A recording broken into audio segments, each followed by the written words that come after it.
Pac-12 landscape will never be the same. Does it involve Oregon? We go right to the source with Eric Scopel from Duck Territory. Please check out his work on 247 Sports, which we would typically be previewing the season, talking a lot of recruiting because June was wild with recruiting, of course, with camps and official visits. But what is on everyone's mind, of course, is where is college football headed?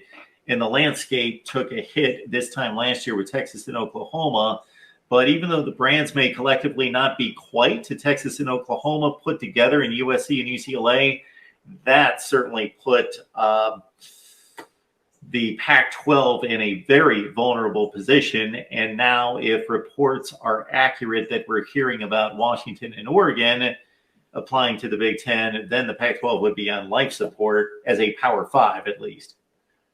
Yeah, just to start, it's funny because, as you said, I was expecting the month of July was kind of my last slowish month. Recruiting picks up some, maybe some commitments, but we'd be previewing who might be on the depth chart, not trying to predict which conference Oregon will be playing at in the not too distant future. So very strange times. Yesterday was a roller coaster of learning the USC UCLA news, all the speculation around Oregon. I won't try to confirm or even really validate the reports about Oregon applying to the Big Ten. I haven't heard that confirmed or haven't heard enough to really say that. Same thing with Washington. Obviously, I don't cover that program. But if that does take place, I think you look at the Pac-12 and you go, well, obviously it's not the Pac-12 because they won't have that many member schools. But you just kind of go, well, what's the future here? And I think it seems almost more likely the conference is almost fully dissolved or some sort of remnants are left and you're kind of almost like a Mountain West caliber program. I mean, I don't know, or conference, I don't know. But for Oregon, I'd be really surprised if they sat on their hands and, just accepted the fate of sticking around in a conference, which is not going to be considered very viable. Recently, prior to this news, wasn't very viable for the college football playoff. It really kind of required everything breaking right. So I would be stunned if Oregon is in a position where they say, hey, we're just going to sit. We're going to be fine here in the Pac-12. I've seen some people say maybe you can play out kind of like a Clemson model of you're in the ACC, you're the dominant program, you still get a look.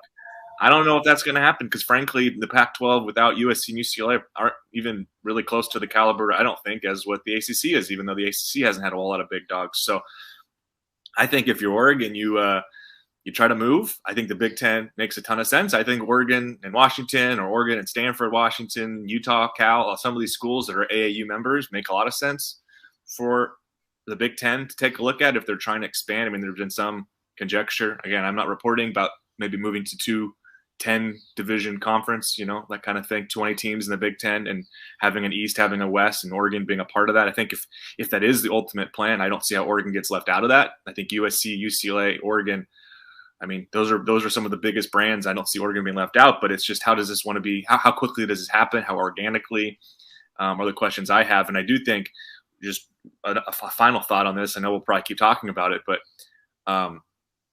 I would probably be surprised if Oregon left for the Big Ten, if Oregon State follows, would bring the end to, I wouldn't say the rivalry, because I bet they try like hell to schedule a season, every single season, a rivalry game. But Oregon State is not an AAU member school. The Big Ten, I think, has almost exclusively, Nebraska might be the only one. I don't know if they have applied and received it or something that isn't an AAU member school.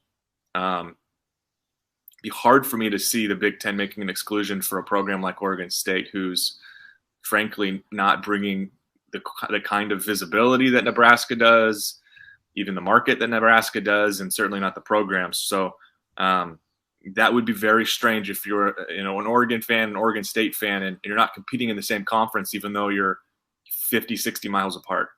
So basically what you're targeting in the example of Oregon State is what's happening across college football with all these moves. It's tearing at the fabric of the traditions of the sport and the geography that's based on the conferences that we've seen in the past that were based on, of course, like-minded schools from the same cultures, the same environments, partnering to become a conference. And that when you stretch a conference all the way from Los Angeles to New York City, Rutgers, USC, UCLA, you've completely obliterated that. Not that it hasn't been stretched to the seams at the past with UCF in Florida going to the Big 12, which is basically, I think, of the Plains and the Dust Bowl and the Midwest, Oklahoma, Kansas, Texas, Missouri being Big 12 football, and then you got to go to UCF, and they had already gone to West Virginia, and it's all over the place. And now forget geography now. Okay, and I just think that that's regrettable to a certain extent. We know it's about football, and by extension, football/money, of course. But there's something genuine, authentic about collegiate sports, and specifically football, with various areas of the country being ingrained in styles of food and music and culture and the way people talk and the way they live, and whether they grow up in the city or the suburbs or the country or the cornfields, and that being reflected in the football on the field and the institutions. And now that's being, again, obliterated. And that's the part that stinks, to be honest. And I mean, it's funny. Yesterday, I think, trying to chase angles on this, talk to some people about it, you kind of get lost on what the ultimate outcome of this will be, which is the Pac-12 will never be the same, if it is even a conference really in existence. And if you're someone who supports some of these schools that have been, I mean, Oregon and Washington and Oregon State and Cal and Stanford, USC, UCLA, those programs, those 8 schools have been together for like 100 years, something close to that, if not for all of them. Some of them have at least been grouped together like that.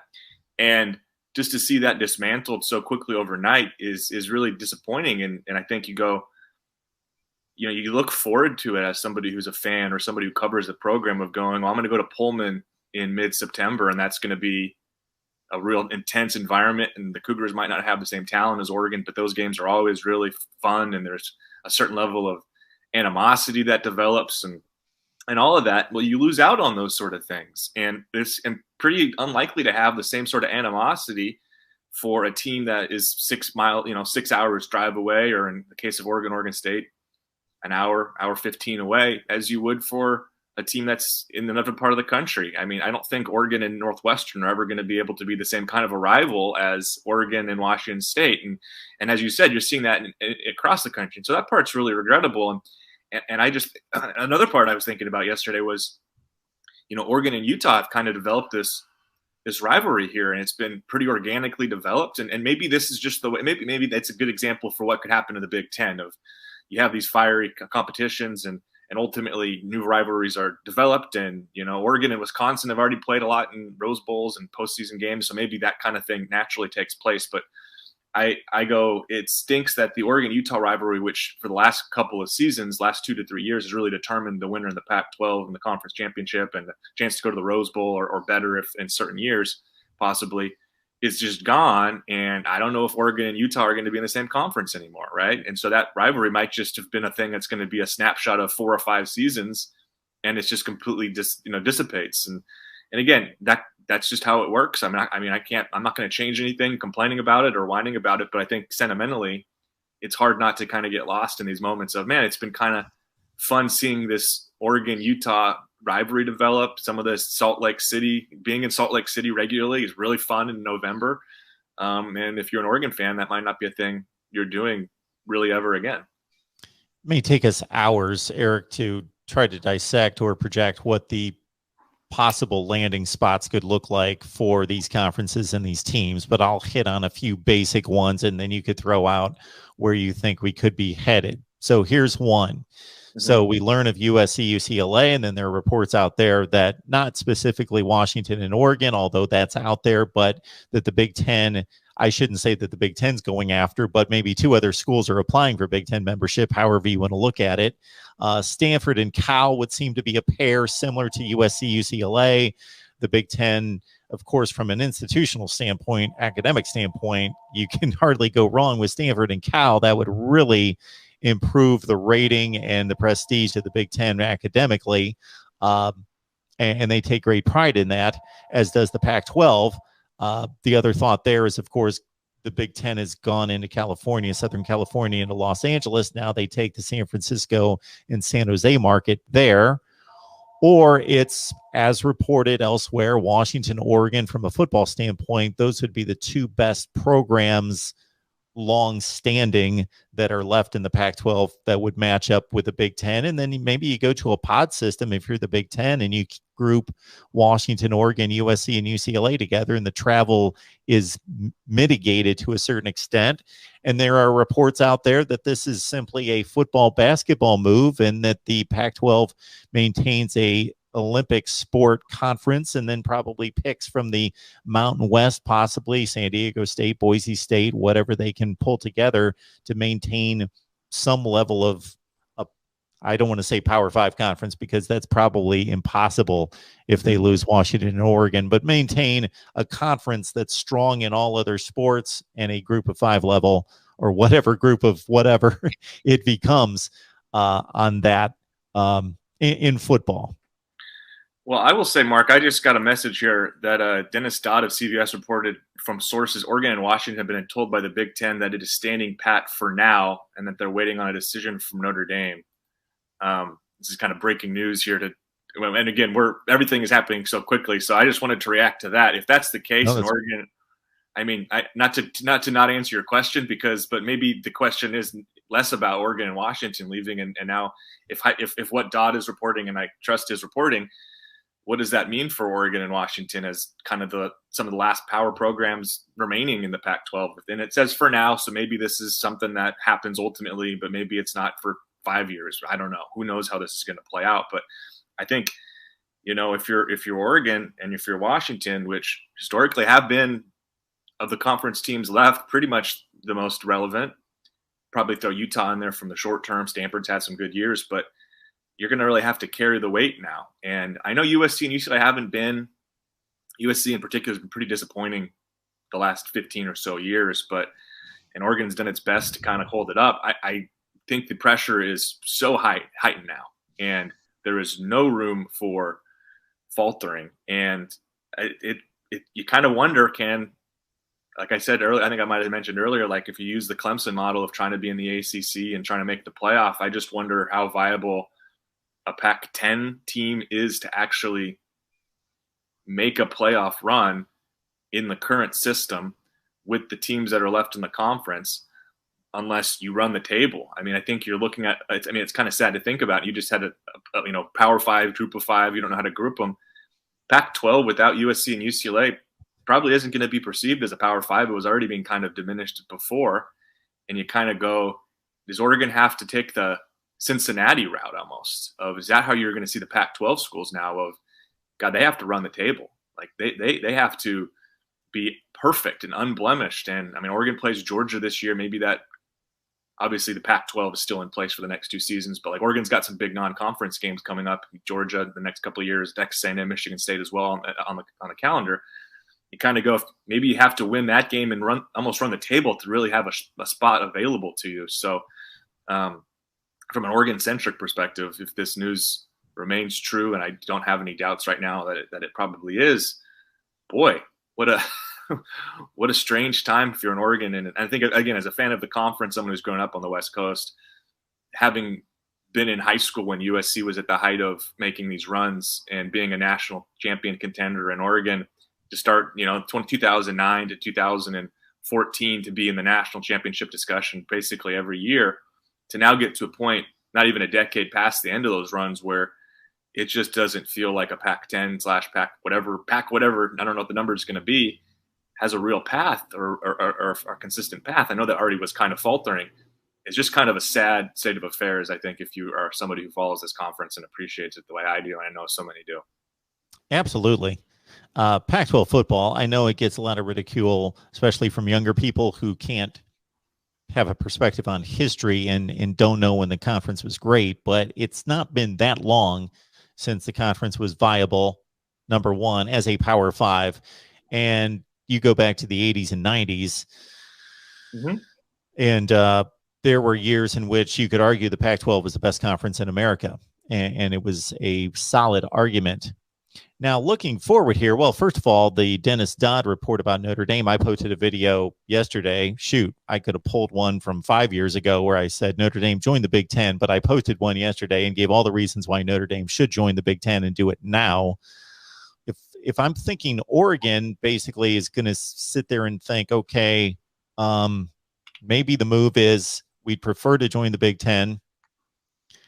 We're waiting on the Big Ten and Notre Dame. If we don't get an answer within specified period of time, I got to think the Big 12 did as good as it possibly could, in my estimation, of picking up the 4 schools that it did at this point last year after Texas and Oklahoma took off.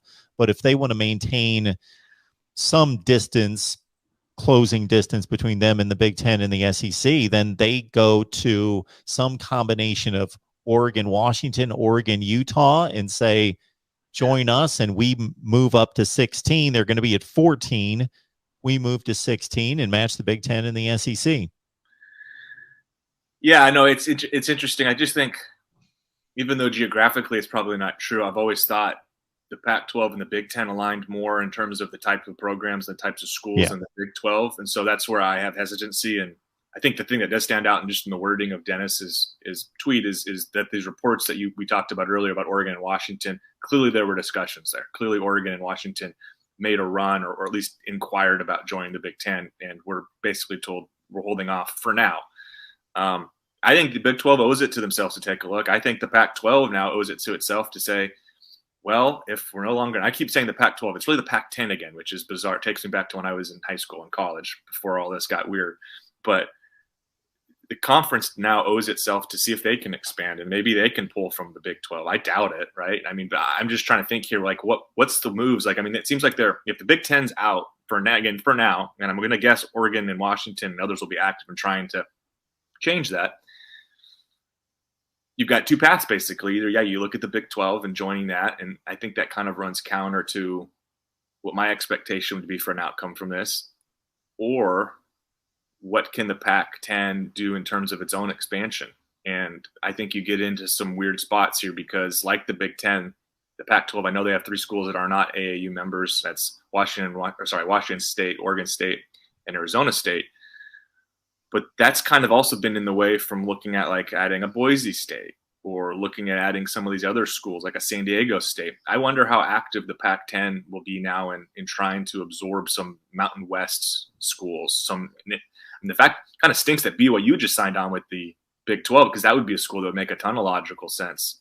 I know it's a religious institution, which is not something the Pac-12 has really dealt with too much previously, but I mean, that would have been a natural rival for Utah. So I don't know. It's crazy to think about it. There's like 150 things running through my head here. And the funny thing is probably none of them will come together ultimately exactly the way that you expect. But I think organically, Mark, I think like 6 years from now, there's going to be like 40-something programs that matter. And they're just going to be in 2 massive conferences. And it'll be some combination of formerly the Big Ten, some combination of formerly the SEC, and then handfuls of schools that matter from the ACC. You're not going to leave Clemson out. You're not going to leave Oregon out. You're not going to leave out some of the Baylors and those schools in the Big 12 probably.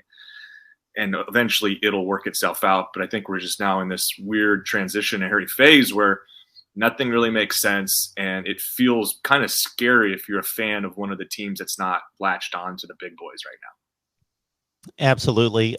We've seen the SEC and the Big Ten separate itself for years and years and years financially. Mm-hmm. The SEC to a certain extent, of course, on the field. So if you're just watching on the field and you're watching the games in January, you're thinking, okay, well, the SEC is by far and away the best. That may or may not be true, but if you bring finances into it and TV ratings and rear ends in the seats, well, the Big Ten has been able to match the SEC, if not exceed in recent seasons, the financial revenue of the SEC. And of course, the SEC is getting a new TV deal based on Oklahoma and Texas coming in, and that per team revenue distribution is skyrocketing past $90 million. And now the Big Ten, and this could possibly be one of the reasons why the Big Ten has yet to sign a new TV deal that they've been negotiating. They bring in the LA market. Bam, their per team distribution is going to skyrocket. And I don't know if either one of those conferences is going, if it does turn out to be an AFC, NFC, two mega conferences, if either one of them with their proud traditions and history are going to give up those two names, and whether we've got the SEC and just the Big Ten in 5 years, who knows? Doesn't it feel like those names are going to be kind of something different at some point here? I don't know what it'll be, but maybe you're right, because those are traditions that maybe they don't want to give up, but it'll be almost farcical to say it's the SEC and the Big Ten if both those conferences are composed of like half original SEC members, half original Big Ten members, and then just a conglomerate of all these other conferences that are just mashed together. Well, especially with the Big Ten, because they originally tied their name to a number. Now it's become a brand name, and it kind of doesn't matter what the number is, but it's a brand name. But the brand name was tied to a number of teams, and it could be the big zillion. It's crazy. It is crazy to think about, and there are a number of options and possibilities out there. Is there anything else on this topic that you wanted to hit on? No, I don't think so. I mean, I have a lot of thoughts. I'm again, I'll just finish by saying kind of what I said before. It's just kind of a bummer that this is where you're at. And I guess maybe my last parting thought would be just for fans of teams in the conference that want to leave really badly, think about it from the perspective of how you're feeling right now, being left out by USC and UCLA leaving. I know this is big business and being selfish, but there's this instinct to, we're going to leave and kind of leave everybody behind. Like, ultimately, it's probably it's what's in the best interest of Oregon and Washington if they want to compete for championships, right? But there's also a level of kind of like you're leaving behind some really special things, and just like we talked about, some of that tradition and stuff like that. And how you're feeling right now about maybe being left behind is how Oregon State and Washington State and Colorado and some of the smaller programs in the conference are probably ultimately going to be, when this all shakes out finally, it could be the way that those programs shake out. So I just think maybe have a look. I guess my final point is have some empathy for the other programs, because you never know when you're going to be the ones kind of left in this spot. And I think for Oregon, Washington, if this news holds, who knows when or if they're called up to quote unquote the big leagues, because that's kind of what it feels like. If there's going to be several conferences that matter and a couple that don't. And I don't think the teams left in the Pac-12 or Pac-12, Pac-10, whatever we're going to call it, are going to be those relevant teams anymore. And I don't think we should be surprised that this is the result of not having a commissioner or a governing body over the entire sport, because everyone's going to act in their own interests, whether it be the individual conferences. We saw this reflected during the pandemic. I think the pandemic showed us a lot about the power structure within college football. And what's going to happen is that the conferences are going to do what's best for them, and then each individual school is going to do what's best for it. And there's not an oversight to say, this is what's best for everyone. The NFL acts in the best interest of the entire league. But when everyone has their own autonomy, then this is what you get. Yeah, strange. Eric Scopel from Duck Territory on 247 Sports, and there's actually going to be a football season. It's not just all on paper in terms of we're going to move that team here and over there. They're actually going to get on the field, and the reason we get into all this is they start colliding helmets. Hopefully not helmets. I know that's just a euphemism. That's just that's against the rules, but you know what I mean. Popping pads at the beginning of September. And of course, beyond that, 2023 is important here in June, July. So what's happened in recent weeks at Oregon regarding recruiting? Well, the Ducks have hosted arguably probably their two largest concurrent recruiting weekends in program history, the weekend of June 17th and June 24th. We're kind of reaching, not kind of, we're reaching a dead period right now. So recruiting stops in terms of in-person visits and having recruits on campus. But Oregon had, I think, about half a dozen 5-stars on campus during those 2 weekends combined. They've already landed a commitment from one of those weekends. There's a lot of other players that they're in decent position with. And I think probably the most exciting part of this is that Dante Moore, who my colleagues at 24/7 Sports named the alpha dog of the Elite 11 quarterback camp, has now some momentum towards Oregon. You know, we talk about all this doom and gloom about where Oregon is headed as a program, but more would be he's the 8th best player in the country, regardless of position. As a 5-star, he'd be the highest rated quarterback to sign with Oregon, the first full-on 5-star in terms of carrying that recognition across the board. I know Ty Thompson was a 5-star by some outlets, but Dante is a consensus 5-star. This would be, and again, somebody maybe moves up because he just was kind of the top guy at the Elite 11. This would be a massive addition for Oregon. It would certainly be something to build around. And I think you look at where Oregon is at right now in its class, and it's far from done. It's not ranked very highly right now, but there are 8 commitments, I think 6 or 4 stars. There are at least the skeletons in place, and at least the things are kind of developing where you could see this being a class that's on par, maybe even a little better than what Mario Cristobal attained towards the end of his time in Eugene. But again, that's a lot of hypotheticals, a lot of decisions need to be made that go towards Oregon's way, but certainly enough talent has been on campus the last 2 weeks, about 2 dozen, whether they be unofficials that are blue chip 4 or 5-star recruits. And if you're Oregon and if you grab a third of that, take about 8 of those guys and grab some of the big ones too, this could be a really special class for Dan Lanning in his first year at Oregon. All right, Eric Skopel, Duck Territory 247 Sports. Please join him there. You'll want to do that, especially with the times being what they are. We might be in a long waiting period, or things may accelerate again. We shall see. It's interesting to note at this time last year, Texas, Oklahoma leave to go to the SEC, and rumors were USC, UCLA, maybe USC, UCLA, Oregon, Washington. And here we are a year later, and those are closer to happening, although we're probably in a waiting period with Big Ten applications out there to some degree. Eric, appreciate you stopping by and running through all this. Of course, Mark. Anytime. It's wild. I hope I made sense for most of it. There's just so much going on in my head in terms of how everything's going to fit together. But I guess that's the beauty of college sports. I don't know. Maybe. I think we didn't make sense together because there's just so many 27 different paths to take in trying to size all this up. But everybody head on over to Duck Territory. Check out Eric's work. We appreciate you stopping by, Eric.